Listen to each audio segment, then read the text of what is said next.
বাবা, বাবা, ওটো ওটো ওটো, কত বেলা হয়ে গেছে, পেটটা পড়ে গেছে, খাবি না? ওটো ওট, উঠে পড়ো, আবার দুপুরবেলা ঘুমাবো, ওটো বাবা, অত অত এই যে গুড মর্নিং। তো পাপা, ওতো ওতো, ওতো পড়ো। Hello guys, welcome back to my channel. কেমন আছো সবাই? আশা করছি সবাই খুব ভালো আছো, আর আমিও বেশ ভালো আছি। তো সাথী চ্যানেলে তোমাদের সবাইকে অনেক অনেক স্বাগত, অনেক ভালোবাসা। তো এখন বাজে সকাল 10:30, আর আমি এই মাত্র ঘুম থেকে উঠলাম। কারণ হচ্ছে কালকে সারা রাত কারেন্ট ছিল না, আর সারা রাত কেউ ঘুমাতে পারিনি। আর এদিকে ছেলেও মেঝেতে শুয়ে রয়েছে, তোমাদেরকে দেখালাম। তো উঠলে পরে একটু খাওয়াবো আর একটু ঘুমিয়ে নিই, কারণ সারা রাত ঘুমাতে পারিনি। আর চলো আমি একটু কাজে কর্মে হাত দিই, তারপরে উঠলে পরে ওর খাবারটা রেডি করে ওকে খাওয়াবো।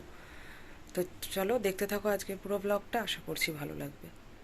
তো ছেলে তো নিচে শুয়ে রয়েছে, মানে মেঝেতেই শুয়ে রয়েছে, সেই জন্য আমি ভাবলাম যে বিছানাটা আগে গুছিয়ে ফেলি। আর এই যে জানলাটা আগে খুলে দিলাম, কেন বলো তো? কারণ আলোটা ওর চোখে একটু পড়লে পরে না ও উঠে যায়, মানে এমনিও ও শুয়ে থাকলে না ঘরের লাইট টাইট জ্বালালে পরে ওর চোখে আলোটা পড়লেই কিন্তু উঠে পড়ে। সেই জন্য আগে জানলাটা খুলে দিলাম, মানে একটা পার্ট খোলাই আছে কিন্তু হালকা আলো ছিল, সেই জন্য পুরো জানলাটা খুলে দিলাম, ও যেন উঠে পড়ে। কেন অনেকটা বেলা হয়ে গেছে। তো এই দেখো উঠেও পড়েছে। এবার ওর মুখ টুক একটু ধুয়ে দিলাম, একটু ফ্রেশ করে দিলাম, দিয়ে তারপরে এই যে ওকে একটুখানি সকালে যেরকম রোজ জল দিই, একটু জল দিয়ে দিয়েছি, জলটা খেয়ে নিক। তারপরে আমি এই যে একটুখানি ঘরটরগুলো ঝাড়টার দিয়ে ঘরটা মুছে নেব। তারপরে হচ্ছে ওকে আমি একটু খাওয়াবো, কারণ সবে জলটা খেয়েছে, তো একটু বসুক, ততক্ষণ আমি বাসি ঘরটরগুলো ঝাড় দিয়ে নিই। ও যেহেতু নিচে শুয়েছিল সেই জন্য ঘরটা আর ঝাড় দিতে পারিনি, তো সেই জন্য ঘরটরগুলো ঝাড় দিয়ে, আর এমনিতে রাত্রেবেলা ঘরটর আমাদের মানে আমার ঝাড় দেওয়াই থাকে, পরিষ্কারই থাকে।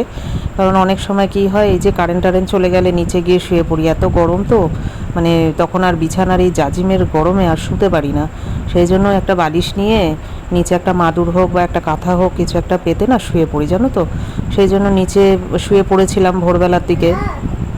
তো ছেলেও ওখানে ঘুমিয়ে পড়েছিল। আর যাই হোক, আর এই যে বিছানা টিছানা তুলে এবার এই যে ছেলেকে আগে খাওয়াতে বসলাম, ছেলেকে খাইয়ে নিই। সকালবেলা আর আলাদা করে কিছু করতে পারিনি, তো শাশুড়ি ওর জন্য ভাত করে রেখেছিল, তো আলু সিদ্ধ দিয়ে একটু ভাত খাইয়ে দিলাম। আর এই এখন একটুখানি স্নান টান করিয়ে, অনেকটা বেলা হয়ে গেছে, তো তো ভাবলাম কি যে 12টা যখন বেজেই গেছে একবারে স্নানটা করিয়ে দিই। তো ওকে স্নান টান করিয়ে আমার আর খাওয়ার মতো তো টাইম হয়নি, কারণ 12টা বেজে গেছে অলরেডি। আর এদিকে কলে জলও চলে এসছে, আর এখন যাব আমি কাজবাজ করতে। আর এদিকে দেখো ছেলের জলটা ভিজিয়ে দিলাম একটু মিষ্টি দিয়ে। তারপর এদিকে সব কাজকর্ম সেরে টেরে আমি চলে আসলাম ঘরে। এদিকে পুজো টুজোগুলো সেরে নিলাম, এবার শুধু হচ্ছে ছেলেকে একটু খাওয়াবো আর ঘুম পাড়াবো, এটুকুই কাজ আছে। তারপর আমি একটু খাবো, এটুকুই কাজ বাকি।